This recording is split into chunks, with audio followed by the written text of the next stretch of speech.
ऐसा खौफनाक दिन जिस दिन ने अमेरिका को हिला के रख दिया। एक ऐसा दिन जिस दिन ने बहुत से मुसलमान भाइयों की जान ली। एक ऐसा दिन जिस दिन मुसलमानों को टेररिस्ट करार दिया कि इस्लाम लोगों को दहशतगर्दी सिखाता है।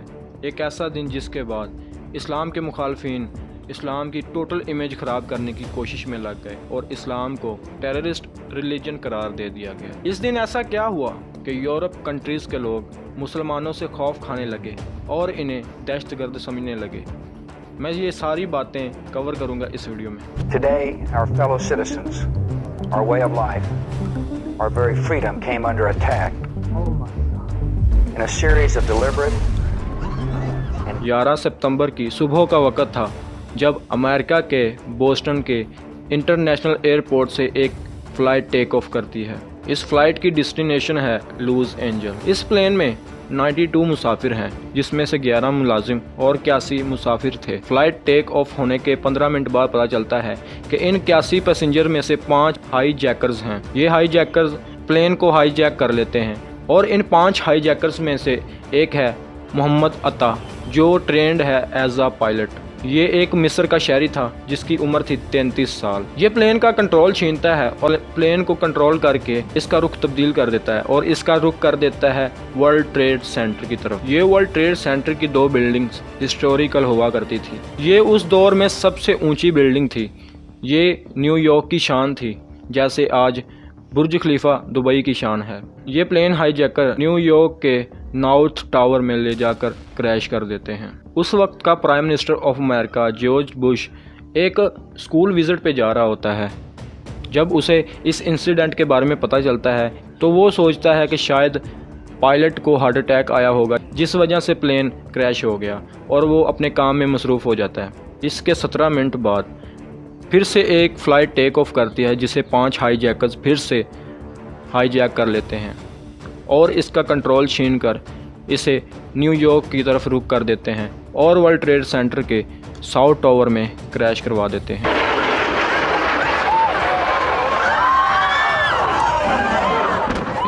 इस क्रैश के 7 मिनट बाद पूरी दुनिया में खबर फैल जाती है कि वर्ल्ड ट्रेड सेंटर में 2 प्लेन क्रैश हो चुके हैं। इसके बाद खबर मिलती है कि 2 और प्लेन हाईजैक हो चुके हैं।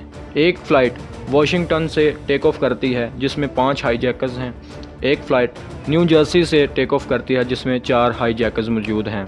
ये दोनों फ़्लाइट वॉशिंगटन डीसी की तरफ मोड़ देते हैं। Washington DC capital of America है, जिसके पीछे एक हेडक्वार्टर है, जिस हेडक्वार्टर को नाम दिया जाता है पेंटागन। इनमें से एक फ़्लाइट पेंटागन में ले जाकर क्रैश करवा दी जाती है। अब एयरलाइन मुकम्मल तौर पे शट डाउन कर दी जाती है। तमाम एयरलाइन बंद कर दी जाती है और बाकी पायलट्स को ऑर्डर दे दिया जाता है कि अपने करीबी एयरपोर्ट पर लैंड करवा दिया जाए। 9:37 पे पेंटागन में क्रैश हुआ था और 9:59 पर वर्ल्ड ट्रेड सेंटर की बिल्डिंग में क्रैश की वजह से आग लग गई। आग और क्रैश की वजह से बिल्डिंग कमज़ोर हो गई, जिसकी वजह से साउथ टावर गिर गया। अब लोगों को डर सताने लगा कि ये जो चौथा प्लेन है ये कहाँ क्रैश करवाया जाएगा। कुछ लोगों का ख्याल था कि शायद ये वाइट हाउस में प्लेन क्रैश करवाया जाएगा। अब चौथे प्लेन में जो मुसाफिर बैठे थे उन्होंने अपने मोबाइल ऑन किए और उन्हें उनके रिश्तेदारों की कॉल्स आने लगी। उन्होंने बताया कि कैसे अमेरिका में 3 प्लेन हाईजैक हुए और क्रैश करवा दिए गए, और जो हालात बाहर चल रहे थे वो उन्हें बताए गए। अब मुसाफिरों को पता चल चुका था कि ये हाईजैकर्स इनके साथ क्या करेंगे। या तो ये चुपचाप बैठे देखते रहते कि क्या हो रहा है, और या तो फिर ये इनके ख़िलाफ़ लड़ते। बताया जाता है कि ये जो मुसाफिर थे इन्होंने हाईजैकर्स के ख़िलाफ़ लड़ना शुरू किया, जिस वजह से ये मिशन नाकाम हो गया और प्लेन एक खाली खेत में जाके क्रैश हो गया। 10:28 पर वर्ल्ड ट्रेड सेंटर का दूसरा टावर भी कोलैप कर गया और ये पूरी तरह गिर गया। जब ये खौफनाक सुबह दोपहर में बदली तो पता चला कि 3000 से प्लस लोग मारे जा चुके हैं और 6000 से प्लस लोग इंजर्ड हैं।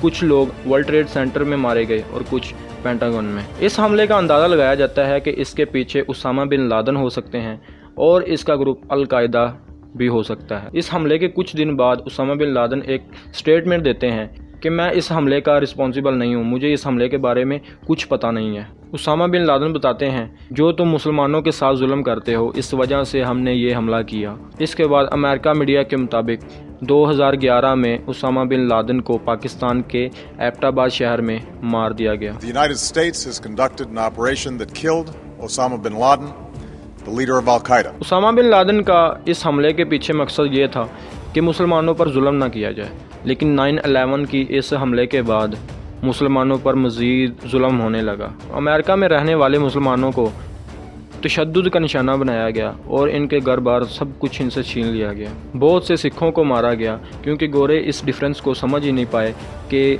मुसलमान के अलावा सिख भी दाढ़ी रखते हैं, और जहाँ जहाँ गोरों की हुकूमत थी हर जगह मुसलमानों का जीना हराम कर दिया। 2001 में ही हेट क्राइम शुरू हो जाता है और बहुत से मुसलमानों को मार दिया जाता है और सिखों को भी इनके साथ मारा जाता है क्योंकि इन्होंने दाढ़ी रखी थी, जिस वजह से मुसलमान और सिखों ने अमेरिका में रहने के लिए अपनी शेव्स करवाई, अपना स्टाइल वैसा किया जैसे गोरों का था।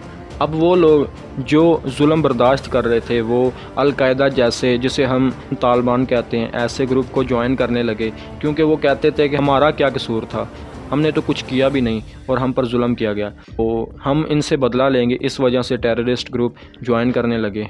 इस चीज़ से हमें सबक मिलता है कि उसामा बिन लादेन ने कहा था कि मैं बदला लेना चाहता हूँ कि कैसे तुम मुसलमानों पर जुल्म करते हो। इसके नतीजे में उन्होंने बदला लिया मुसलमानों से, फिर मुसलमानों ने बदला लेने के लिए टेररिस्ट का रास्ता ज्वाइन किया।